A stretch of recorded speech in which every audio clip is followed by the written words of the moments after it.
Hello, world. Welcome to episode 108 of the Jimmy Canz Show. It is SummerSlam prediction time. Let's talk about it. SummerSlam this Saturday from Nissan Stadium in Nashville, Tennessee, home of the NFL Titans. We will see the Titans of the WWE do battle. So, joined as always for the predictions by Rodney. How are you, my brother? What's going on? Well, first things first, congratulations. I think it's a new sheriff in town. Yes, and new would be my best Howard Finkel. Walking to SummerSlam with all the gold, sucker. Yeah. So yeah, I finally got my hands on the Jimmy Canz title, thanks to Money in the Bank. So we'll see whether or not I go on to have a Bruno-esque reign or whether my reign lasts as long as Yokozuna's first one. I was thinking CM Punk. I was going to leave CM Punk. I expect at least CM Punk on this game. At least CM Punk. All right. And interesting fact. What's that? This is the first pay-per-view with the new WWE, as I like to call it. A premium live event. What is it? A premium? Yes, this is the first premium live event. And yes. The biggest one. In the post Vince McMahon era. This is I think we definitely want to make a note of that. I think we don't want to gloss over that. Yep. So all right. Vince is finally hanging up the old legal pad, and creative control has been handed over to Paul Triple H Levesque. So creative will be going in a different direction, I think. And Stephanie and old Nikki Khan going to be co-CEOs. So it's going to be this is exciting. It's exciting for me. I'll tell you right now, before we get into it, I think the handwriting's on the wall. I think it's only a matter of time before Kevin Dunn is out as well. Yeah, that would make sense. Kevin Dunn, he was Vince McMahon's guy. Vince isn't there anymore. Everything. Vince really liked Dunn and what he did with his, but they need a change in production. They really need a change in production. The shaky cam, the frenetic cuts every 30 seconds. So, yeah. A true clean slate, blue sky. Yep. So it's an exciting time. So let's get into the card here. All right.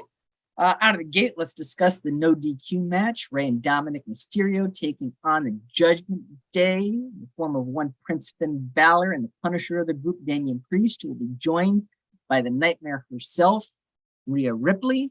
This one was just added on Monday night. I'll kick us off on this one, and I am going to say that we see the return of the Rated R superstar Edge, who ends up costing the Judgment Day, giving the Mysterios the win. That whole no DQ stipulation's there for a reason, and I think it's because Edge gets involved. All right. For me, I'm going Judgment Day night, and I'm going to predict as I've deemed them, and because I'm always going to pick against the Mysterios until the sun turns against the father. Every time. Every time? Yeah, I'm counting on that every time. We shall see. Like I said, I think it's going to be due to Edge. They've been showing those vignettes, those cryptic vignettes, which everybody kind of has put two and two together now that those are the return of Edge, based on the imagery in them. So what better place for him to return than a big event like SummerSlam? A huge live premium event. Yes. Like SummerSlam. I'm with you. All right. Next up, old Pat McAfee clashing with Happy Corbin. This one should be interesting. Pat always delivers for somebody who's not a full-time competitor. He's been one of the best celebrity competitors I think I've ever seen. Which way are you going, Rod? I don't think McAfee ever loses at premium live event. He's the new Undertaker. Except it's going to be it's not just going to be at WrestleMania. It's going to be at any time he wrestles. He's never going to lose. He did lose, though, technically. Yeah. He lost in both of his two at NXT, and then he got the win over Theory, but then he lost to Vince. This is true. Well, they're starting a SummerSlam streak.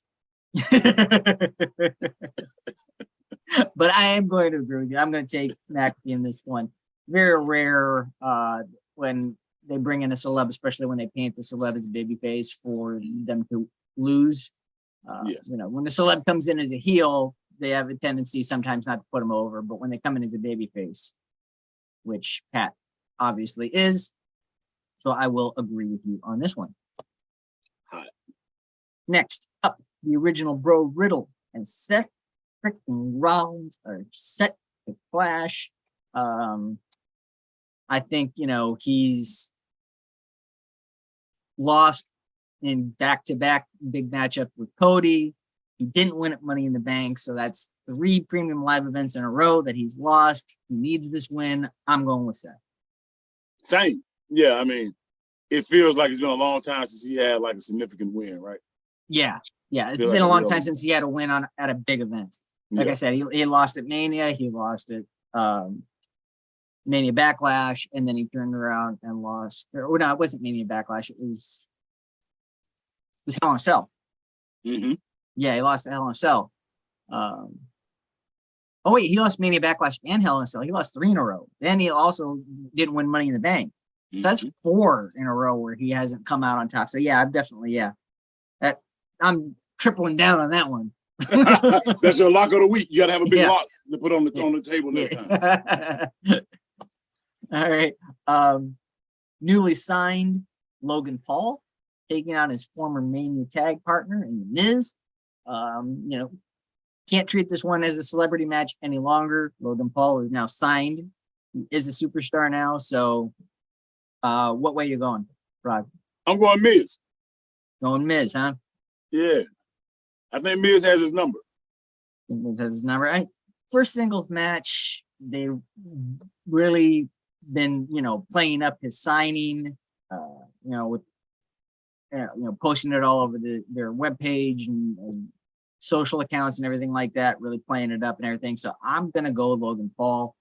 I think, this is his first one out of the gate. They've made a big deal about it, all that hype. And then if he doesn't win, it's kind of, what was the point? I mean, it'd be hard and it's hard to recover. You know what I mean? Especially when you got that much hype coming in. Mm-hmm. Mm-hmm. I'm just trying to see if he could be any more Johnny from Karate Kid in this picture here. I mean, he just need, if they could just put a Cobra Kai bandana on. Yeah, Cobra Kai never die. Yeah, he'd be. This is ridiculous. Next up for the SmackDown Women's title, the baddest woman on the planet, Rowdy Ronda Rousey, looking to recapture the title from the new champion, Miss Money in the Bank cash-in herself, Liv Morgan. I'm going to say that Liv retains in this one. Just doesn't make a whole lot of sense for her to lose it so quickly after getting it. Especially with her winning it with the Money in the Bank cash in, right? Like that's just a burn up. If they take the belt off her right now, it's just a waste of what do we even do, right? Yeah. They could have given it to somebody else for it to have more life than that. So that kind of tells me which way I think you're going. Yeah, I'm definitely going Liv. Going Liv. With interference. Interference by I can't pick one person right now.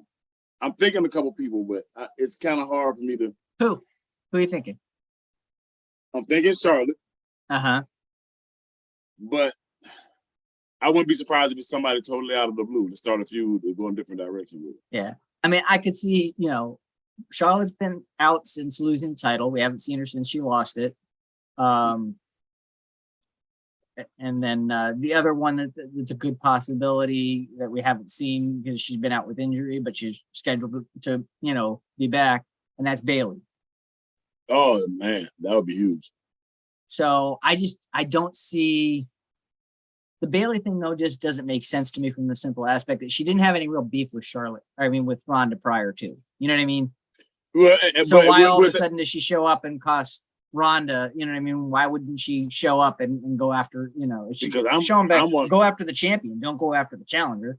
I'm one of the horsewomen too, and you never confronted me, so therefore, yeah, I guess. But anyway. I mean, I like that. I kind of would like Bayley because we haven't seen that too. Yeah. So next up, the Street Profits challenged the Usos for the unified WWE Tag Team Championships again. But this time, good old JEFFJARRET Jeff Jarrett, the Hall of Famer, will be serving as the special referee. Before we make our picks here, outside of this event being in Tennessee, what point does it make having Jarrett in this story? I don't understand. I don't understand the selection of Jeff Jarrett other than the fact that this event's in Tennessee. I was going to ask you. I thought I missed something. Yeah, that's the only thread I see, here that makes any logical. Yeah, because they went heavy with the guitar imagery on the light.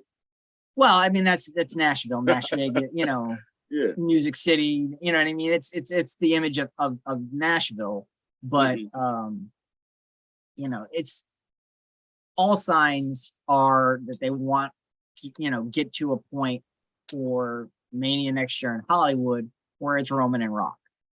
So this would have, in my opinion, would have been a perfect opportunity for them, if the schedule permitted, to bring Rock in as special referee. He's probably too busy. So, anyway. Do you think Slappy will play a role in the outcome of the match? I think he's gonna finally be a clean finish. I mean, the last couple of times they've competed, you know what I mean? Yeah, there hasn't been, but which way are you going? Well, I think this is the Prophet's time right now. I think they worked well enough, man. That last match was pretty explosive. And SummerSlam, Yeah. I'm gonna agree with you. I think, like I said, it's been pretty clean. Like I said, the last time that they competed, for the titles, they made a point, that Montez wasn't pinned. Then they had that other match, the singles matchup or whatever. I think it was a singles matchup where the Uso, his shoulder wasn't down. So they've had it in both instances where there wasn't an actual pin. The shoulders were up. So I think, it's going to be clean this time. I think that the Profits are due. And we can kind of change things up a little bit. I mean, honestly, I would love, if you're going to have these titles unified and everything, and give us a new design, give us, one true set of tag titles. There's no reason for them to carry around 4 belts. Yeah. It just makes me think that, because they haven't done that yet, there's plans to split the titles again. But, we'll have to wait and see. I mean, it's a whole new creative direction now, with the company. So we'll have to wait and see, what emphasis is put on tag team wrestling. We all know Vince really didn't care about it, but that's not the case anymore. So we'll have to wait and see. Just combine and make one tag team champion, and then if you need a secondary tag team title, just make the Southern Heritage tag team champion.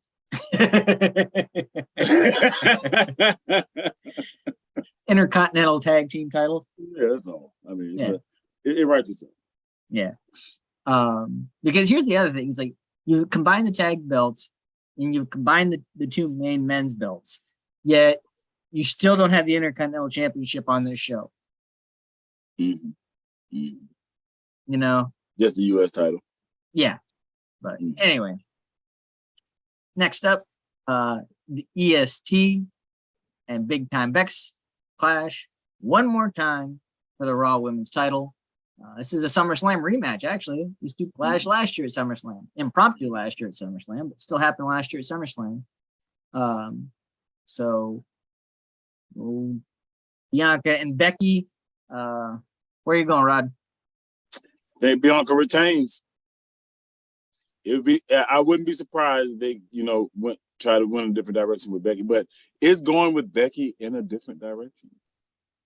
You know, I think they want to get to the payoff eventually of Becky and Ronda again. So you've got to start to set that up at a certain point in time. Ronda just lost the belt. We don't have her regaining the belt. One of them needs to have it. You know what I mean? So I'm gonna say Becky for that simple fact that you just need to start to set the wheels in motion and build toward next year's Mania. It's usually this is a good place to start to do it. And just for the record, me and Becky, I could take a break from her being like I don't get tired of Charlotte because I feel like I love watching Charlotte wrestle. I didn't fall for Becky like everybody did. So we'll leave it. I like the man persona more than what she's doing with this big time Beck stuff. But anyway, none of it for me. But hey.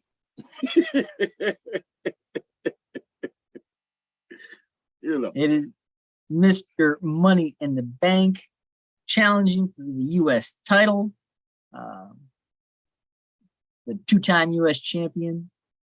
And, he's looking to become a two-time U.S. champion, I should say, when he takes on the good old almighty Bobby Lashley for that United States Championship. Theory and Bobby. I'm going to say Bobby retains in this one. Again, he just won it at the beginning of the month, so makes no sense to take it off of him at this point. Theory's got the briefcase. He doesn't also need the title. I'm going Lashley too. Although I will say, when I made this pick, Vince was still in power. Yeah. And I'm not sure. I wouldn't be surprised if Triple H, if creative, went with the direction of in honor of Vince really going and pushing Theory and having him even work on being a double champion. I wouldn't be surprised. I picked Lashley, yeah. But I wouldn't be surprised. I mean, obviously Trips, was a fan of Theory and his work. It was Trips who signed him, from the Indies. So, but whether or not they see him as the second coming, I don't know. Yeah. So we'll find out. And last but not least, we're rolling it back one more time. This time, though, it's last man standing, last time ever, supposedly. I don't know. Roxina was supposed to be once in a lifetime. We all know how that worked. Yeah.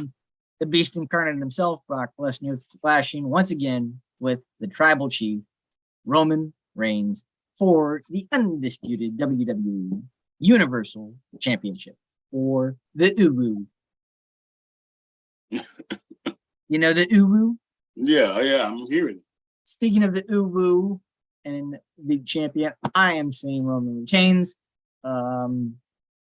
There was a piece of me that was leaning toward Brock up until this whole Vince situation, and then hearing that Brock actually ended up walking out on SmackDown when he heard Vince had retired, did come back and everything, but it's obvious that he doesn't really want to be there if Vince isn't there, is what it seems like. It's like, I want to work for Vince McMahon. I don't want to work for Stephanie and Nick Khan and Paul Levesque. So, that's why I'm going with Roman to retain there for that simple reason. Same. I just think like this is, they battled throughout the years on the front end. Brock was kind of way more of the immovable object than Roman was an unstoppable force. Back. But I think that's obviously changed, and we can see now how it would make sense for Roman to even cleanly be able to beat Brock. You can imagine now him beating Brock in the last man standing match cleanly. Yeah. Not that he will or that he'll have to, but at least now your mind can they battled enough and he's grown enough and Brock's aged enough. So it's not hard for me to picture Roman beating him in the last man standing. Yeah. So here's the bonus thing before we go on to the our differences in this card. But you know, last man standing, going to be incredibly physical matchup. Mm-hmm. You know, even the winner is going to be spent at the end of this one. Oh man, does Theory cash in? That was a big part of why I picked Lashley too, because of the possibility that Theory could cash in. Uh-huh.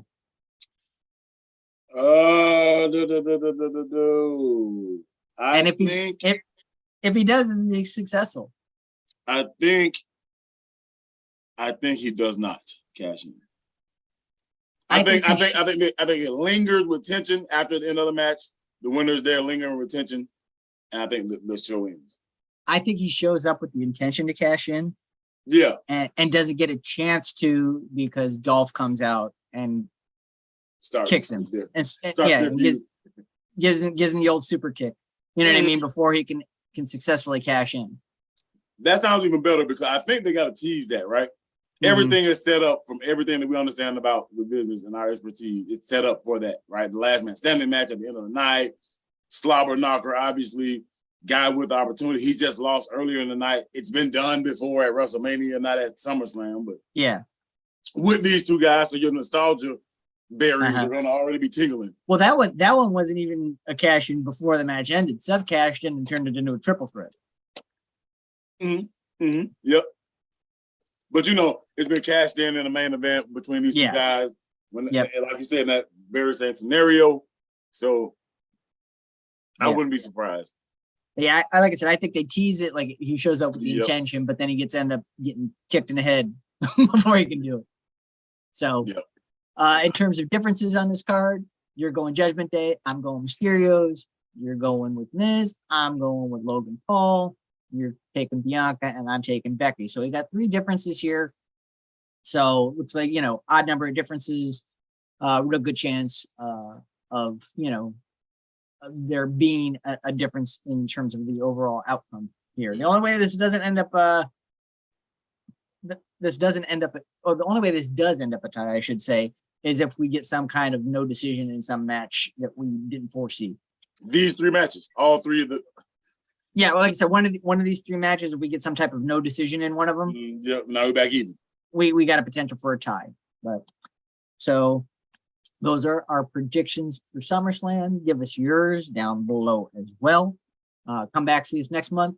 We'll be discussing the first stadium show over in the UK in 30 years. Clash at the Castle, coming to us from Cardiff, Wales. So that should be an exciting one. And you know, whole different atmosphere. I'm sure the crowd will be electric. So that should be a fun one to watch. So give us a like, a share, a subscribe, wherever you are. Hope you're doing well. Take care of one another. We'll see you when we see you. See you when we see you.